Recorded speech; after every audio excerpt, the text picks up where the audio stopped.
ጤና ይስጥልኝ። በአምስተኛ ዙር ኤፍ ኤ ካፕ ትናንት ምሽት ሬክስሃም ከቼልሲ ጋር ተገናኝተው ነበረ። እንግዲህ ሬክስሃም የሻምፒዮንሺፕ ቡድን ነው ማለት ነው። ዌልስ ውስጥ የሚገኝ ቡድን ነው። እንግዲህ ቼልሲ ፕሪሚየር ሊጉን ቼልሲ አስተናግዶ 120 ደቂቃ በፈጀው ጨዋታ ቼልሲ እጅጉን ተቸግሮ ሬክስሃም በጣም ጥሩ ሆኖ የተሻለ ኤክስጂ ማስመዝግቦ በሁለት አጋጣሚም 1-0 ነው 2-1 መምራት ችሎ 2-2 ሆነው መጀመሪያ አጋማሽ 90 ደቂቃ ተጠናቆ የጨሽ አካባቢም ሬክስሃሞች ተጫዋች በቀይ ወጥቶባቸው ተጨማሪ 30 ደቂቃ ላይ እንግዲህ ቼልሲዎች ሁለት ግቦችን አስቆጥረው ነው ጨዋታው በ4-2 በሆነ ውጤት የተጠናቀቀው።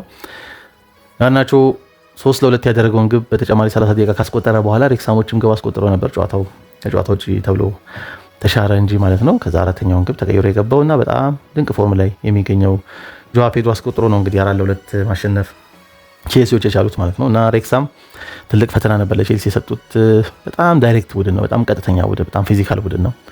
ሞሮፍ ከሚድ ብሎክ ወደ ሎ ብሎክ አይነት በሆነ አይነት ቅርጽ ከኳስ ውጭ በኮምፓክት ሆነ የሚከላከል አይነት ቡድን ነው ማለት ነው። በባክስሪ የሚጫወት ቡድን ነው። ሞሮፍ 5-4-1 አይነት ቅርጽ ነበረው ከኳስ ውጭ ማለት ነው። በሚድ ብሎክ ሲከላከል ኳሱን ሲያገኙ ሬክስሃሞች ረዣዥም ኳሶችን በብዛት የሚጠቀም ቡድን ነው። በነገራችን ላይ በሻምፒዮንሺፑም ስኬታማ የሆኑ ረዣዥም ኳሶችን ከሚጠቀሙ ቡድኖች ውስጥ አንደኛው ነው ማለት ነው።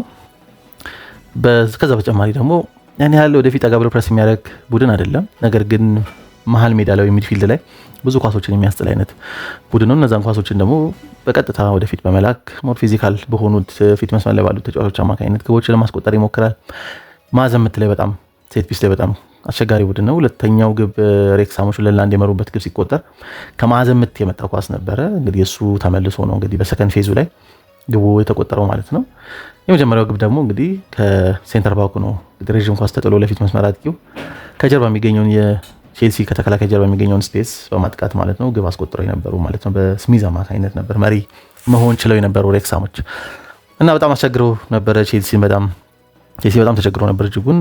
በኋላ ላይ እንግዲህ አሸናፊ በመሆን መውጣት ችሏል ማለት ነው። በነገራችን ላይ ሬክስሃም ያው የትናንት ፐርፎርማንስ በጣም ድንቅ ነበር። ሻምፒዮንሺፕ ላይም 6ኛ ላይ ነው የሚገኙት። በነገራችን ላይ የፕሌይኦፍ እድል የማግኘት እድል አላቸው። እንደሚታወቀው ሻምፒዮንሺፕ ላይ 1-2 የሚጨርሱት ቡድኖች አውቶማቲካሊ ወደ ፕሪሚየር ሊግ ሲያድጉ ማለት ነው ከ3 እስከ 6 ያሉት ደግሞ በፕሌይኦፍ ተጫውቶ መጨረሻ ላይ እንግዲህ አንድ አሸናፊ ቡድን የሚሆነው 3ኛ ሆኖ ወደ ፕሪሚየር ሊግ ማለፍ ይችላል ማለት ነው። አሁን ላይ ሬክስሃም ወደ ፕሪሚየር ሊጉ ለማለፍ በፕሌይኦፍ ማለት ነው ለማለፍ የሚያስችለው አይነት ፕሌይኦፍ ተጫውቶ ለማለፍ የሚያስችለው አይነት ቦታ ላይ ነው የሚገኘው።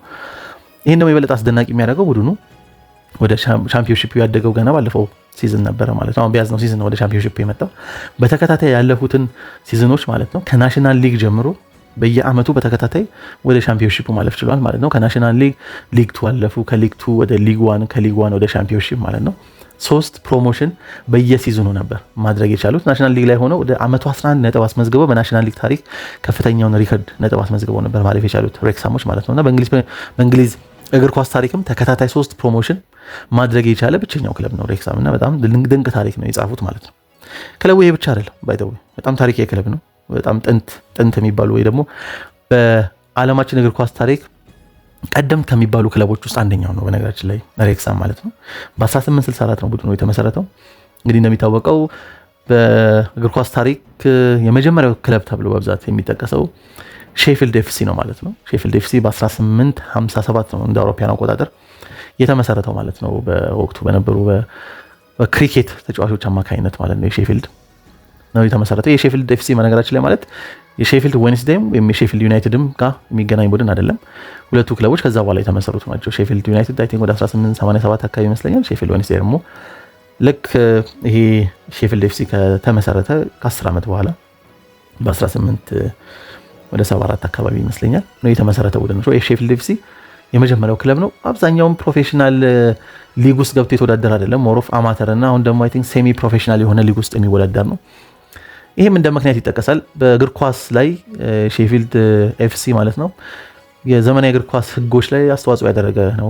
በቀደመው ጊዜ ሞሮፍ ያው በብዛት የነበሩ አማተር ስለነበሩ ክለቦቹ ያው ለፈን በአብዛኛው ከጓደኛ ጋር አብሮ ጊዜ ለማሳለፍ የሚደረጉ ጨዋታዎች ነበሩ። ተጫዋቾች ክፍያ አይከፈላቸው ነበር ማለት ነው። ክለቡ ወደ ፕሮፌሽናል ላለመቀየሩ እንደ አንድ ምክንያት ተደርጎ የሚጠቀሰው ለተጫዋቾች የመክፈል ፍላጎት ስላልነበረው ነው በዛው በአማተርነት ክለብነት የቀጠለው ተብሎ ይጠቀሳል ማለት ነውና ብዙ የዘመናዊ የእግር ኳስ ህጎች ላይ አስተዋጽኦ ማድረግ ይችላል። የማዕዘን ምት የሚባለውን እንግዲህ ጀመሪያ ያመጣውም ተብሎ ይጠቀሳል። ሼፊልድ ሩልስ ብለው ይገልጹታል ማለት ነውና በዛን ወቅት አካባቢ እንግዲህ ሼፊልድ ኤፍሲ ከተመሰረተ ከ7 ዓመት በኋላ ነው እንግዲህ ሬክሳም በ1864 ይህም በተመሳሳይ ከክሪኬት ጋር በተገናኘ ለወጣቶች የሚሆን እንግዲህ እንደው ጊዜ ማሳለፊያም ወይም ወጣቶች እንዲጫወቱ በሚል ነው እንግዲህ የእግር ኳስ ክለቡ ተመስርቶ የነበረው።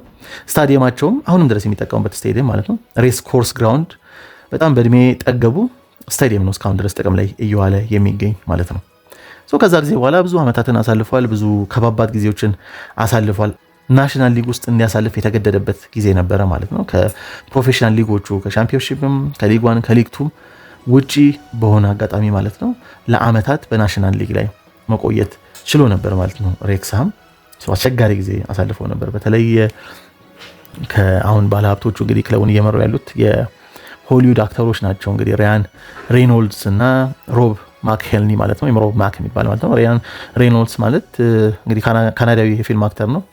በአብዛኛው የሚታወቀው በዴድፑል በሚባለው ፊልም ነው ማለት ነው። 2016 ላይ ይመስለኛል የመጀመሪያው ዴድፑል የተሰራው በዛ ፊልም ነው በአብዛኛው የሚታወቀው። ይሄ ፊልም ደግሞ ይበልጥ የሱፐር ሂሮ ኮሜዲም ሪዲፋይን ያደረገ ተብሎ የሚጠቀስ እንደሆነ ይታወቃል።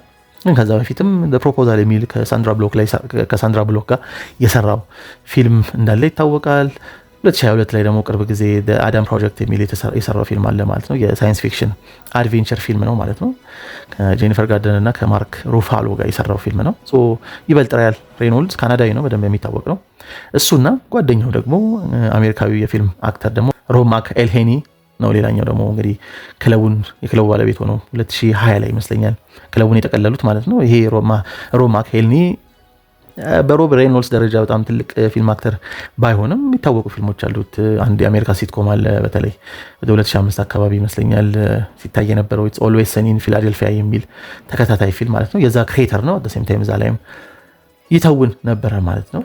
እነዚህ አይነት ግለሰቦች ናቸው እንግዲህ የክለቡ ባለቤት ሆኖ የምናገኛቸው ማለት ነው። እነሱ ከመምጣታቸው በፊት ግን ክለቡ በጣም አስቸጋሪ ሊባል የሚችል ጊዜ ማሳለፍ ከመጀመሩ በፊት ማለት ነው ወደ 2004 አካባቢ የክለቡ ባለቤት የነበረው አሌክስ ሃሚልተን የቀድሞ የጠቀስኩትን ሬስ ኮርስ ግራውንድ የሚባለውን ታሪካዊ ስቴዲየም ማለት ነው የሚገኝበትን መሬት ለመሸጥ ማለት ነው ለሱ ላለበት ካምፓኒ ለመሸጥ ሙከራ ሲያደርግ ነበረ ማለት ነው።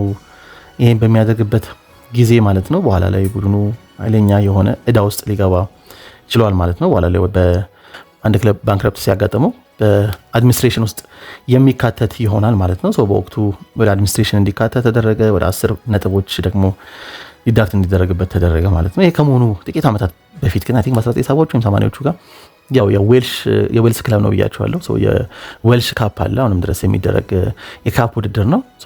እዛው የዌልስ ክለቦች የሚያደርጉት የካፕ ውድድር ነው። እዛ ውድድር ላይ ብዙ ጊዜ ዋንጫ በማሸነፍ ታሪካዊ ቡድን ይሄ ሬክሳም ነው ማለት ነው። ካፕ ውድድር ማሸነፍ ደግሞ በወቅቱ የነበረ አሁን ላይ እየተካሄደ ያልሆነ ካፕ ዊነርስ ካፕ የሚባል የአውሮፓ ውድድር ነበር። እዛ ውድድር ላይ ተሳትፎ ያደርግ ነበረ። ቀድሜ የጠቀስኩት ሰባዎቹ ወይም 80ዎቹ እና ሹር አሁን ማስታወስ አልቻልኩም ፖርቶ ድል ማድረግ ችለው ነበር ማለት ነውና እንደዚህ አይነት ታሪካዊ ሊባል የሚችል አይነት ሞመንቶች ነበሩት ይሄ ክለብ።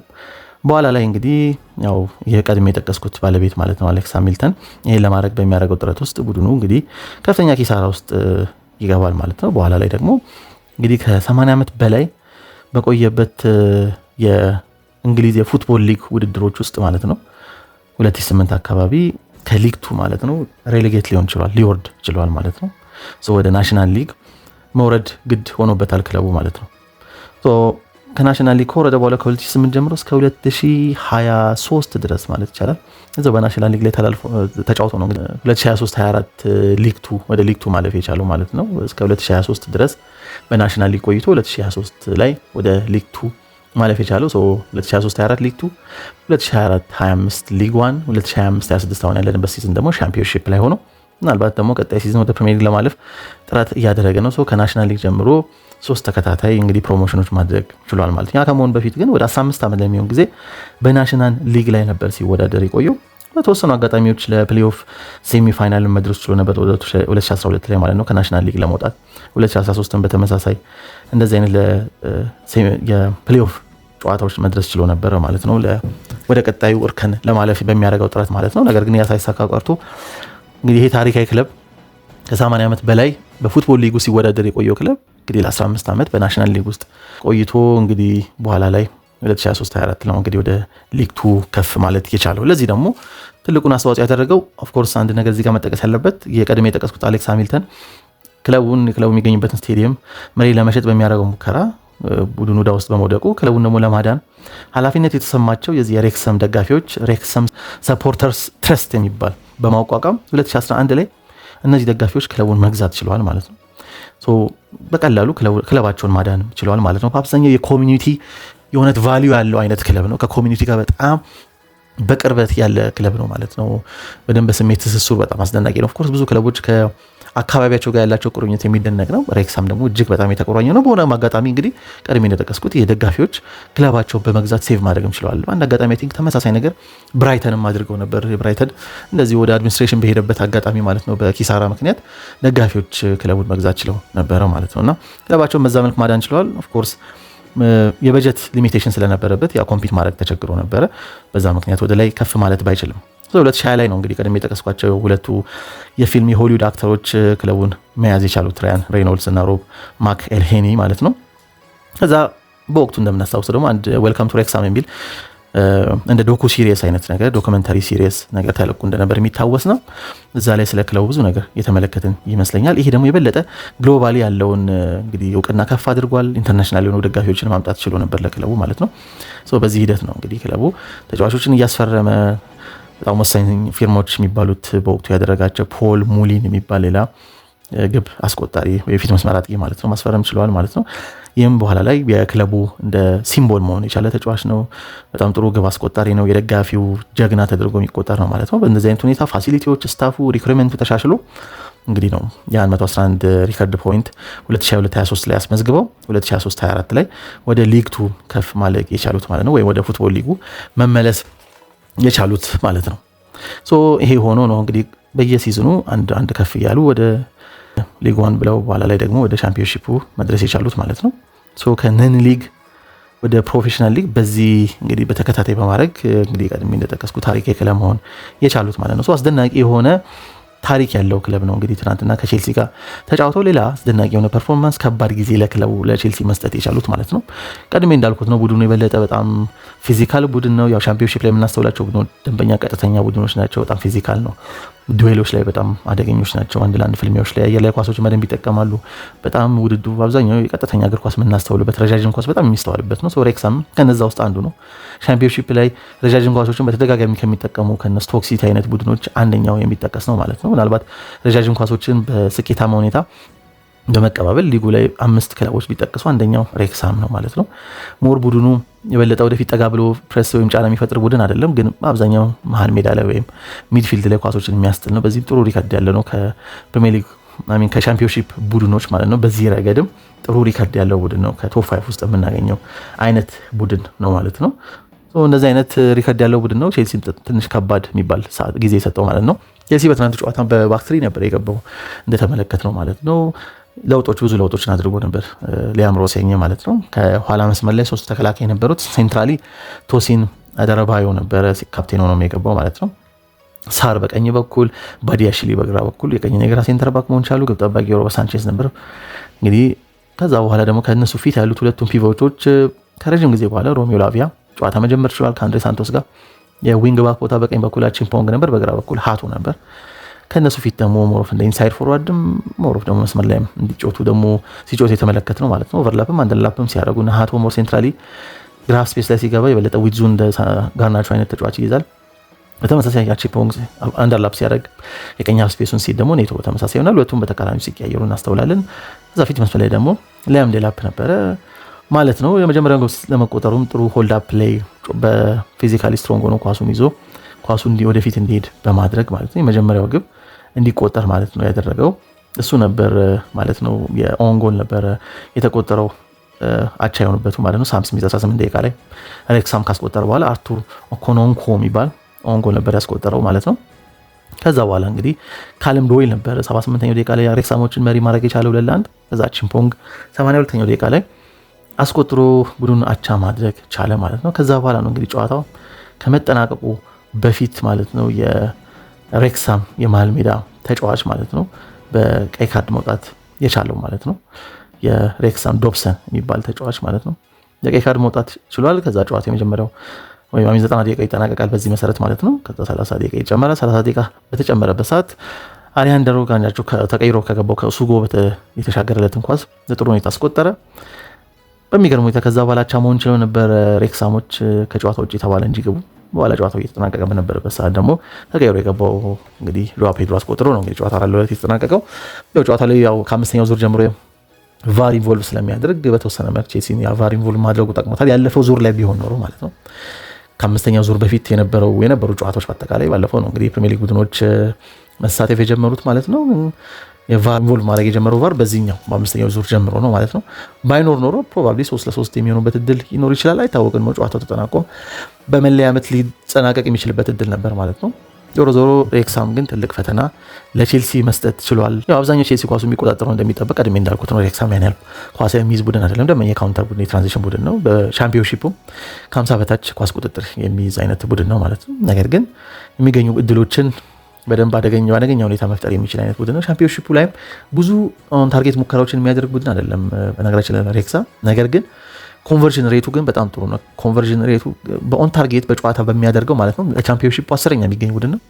ነገር ግን ኮንቨርዥን ሬቱን ከተመለከተን ግን አይ ቲንክ 3ኛ ቶፕ 5 ውስጥ እናገኘዋለን ቻምፒዮንሺፕ ውስጥ ማለት ነውና ጥቂት ቻንሶችን በጣም ጥሩ ሊባሉ የሚችል ቻንሶችን መፍጠር የሚችል ነው ማለት ነው። እነዛን ቻንሶችንም ወደ ግብነት መቀየር ይችላሉ ማለት ነው ሬክሳሞች። እንደዚህ አይነት ባህሪ ያለው አይነት ደንበኛ የእንግሊዝ ቡድኖች ላይ የምናስተውለው አይነት ቡድን ነው ማለት ነውና ኤኒዌይ ቼልሲ ከባድ ጊዜ አሳልፎ በሬክሳም ማለት ነው። ነገር ግን ወደ ቀጣዩ ዙር ማለፍ ችሏል ማለት ነው፣ ወደ ሩብ ፍጻሜ ማለት ነው።